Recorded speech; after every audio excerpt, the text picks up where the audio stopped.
Hello traders, and welcome to your swing trading stock market outlook for the week of December 4th. Each week I go through the same process, just looking at market health indicators, recent watch list and trade performance, how the indices are doing to help me assess how aggressively I want to deploy capital. If you're ever wondering where this article is, you can go under the TradeThatSwing.com, look under the stocks, and it is under stock market analysis and trades. So this article gets updated each week with the market conditions, and it just helps me assess how I'm going to be trading throughout the week. I'm going to go through this pretty quick this week. This is part of the overall process of my trading, which the first step is looking at overall market conditions. Then if market conditions are good, I'll look at individual stocks to trade, looking for patterns in those stocks and triggers.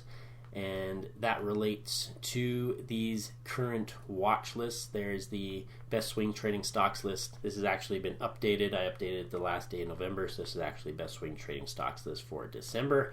Two lists, stocks that have been very strong recently or very weak. The current stocks watch list is a list of actual setups that are occurring that I am watching, whereas this is just a list of a really strong stock, so maybe ones that you want to keep an eye on for patterns.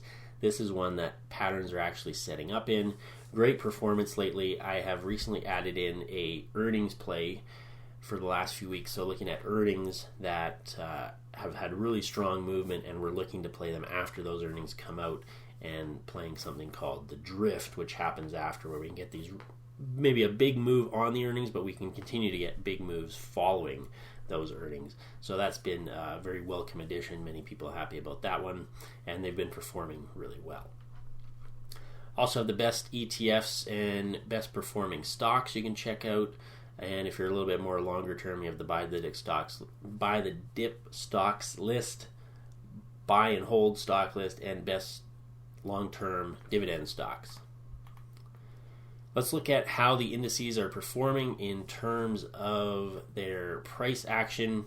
And pretty simple. All the indices are in short-term uptrends following the late October bottom.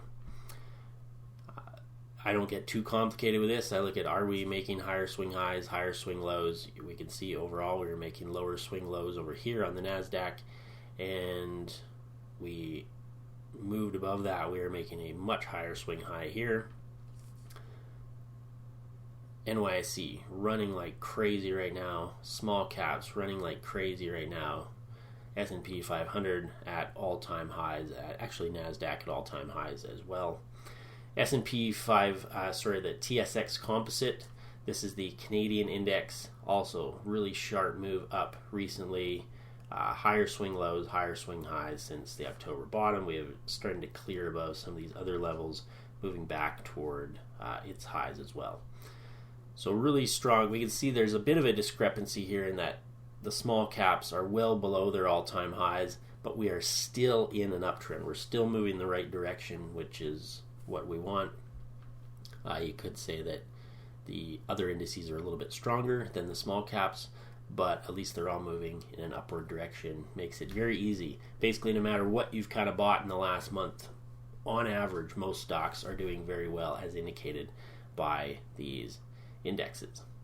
And Bitcoin also still of interest, just having this fantastic run this year, and it is continuing. We had talked last week where it was kind of stalling out a little bit, so I said obviously we want to see it continue running to the upside, and that's what we're getting.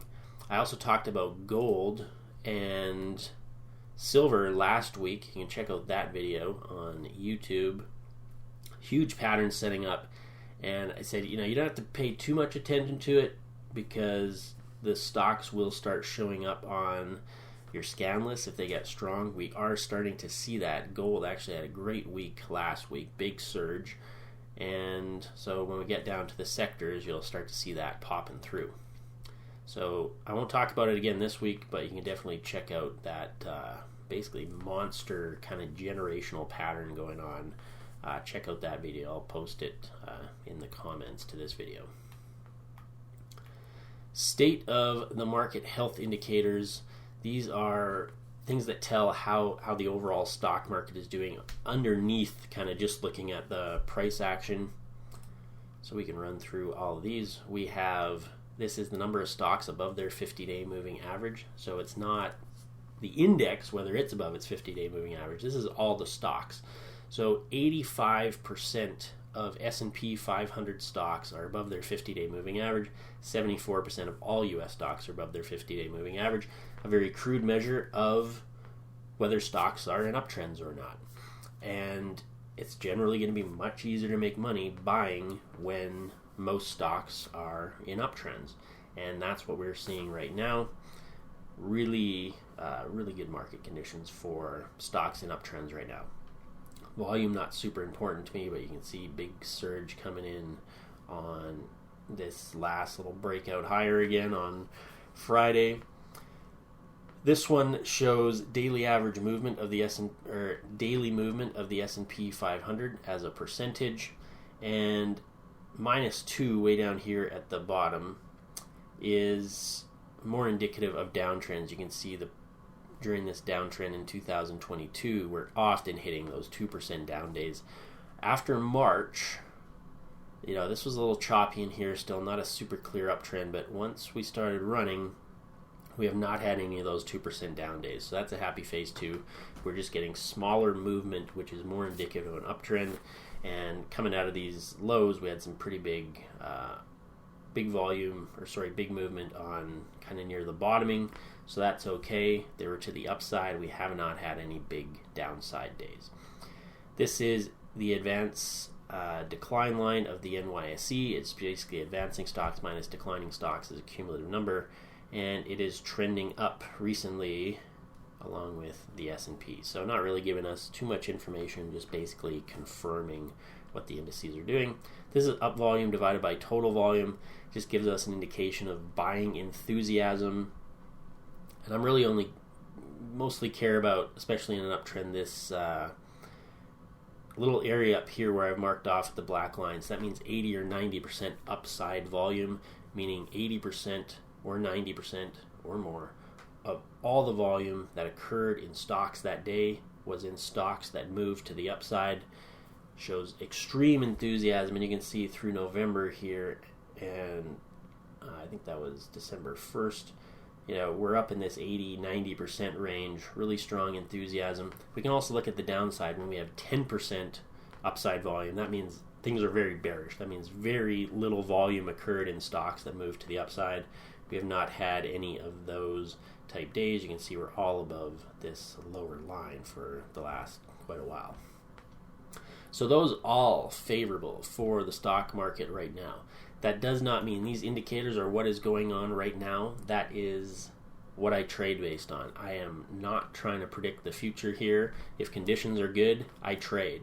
If conditions turn bad, I stop trading. It's as simple as that. I'm not trying to predict what the future holds. I'm not saying because conditions are good now, they're going to continue to be good forever or even this week. If things start to deteriorate, they deteriorate. And I have trades out there. They have stop losses on them. That's fine. And if things continue to go great. Those trades are out there. All it does is determine the faucet of how I allocate capital. So if things start to turn ugly, I turn off the faucet and I no longer take long trades. Let's look at the sectors. One more thing. The ultimate indicator is how many quality setups there are and how trades are working. This tells you, I'm talking about how the market's doing, but you also have to look at how you're doing. If you've been losing a ton of money recently, maybe conditions aren't great for you or there's something wrong for your strategy. So you also want to look at how are you actually doing, how are the stocks you're watching doing. Right now I'm seeing lots of setups for my types of strategies. Prices are running, so I'm thinking this is just a beautiful time right now.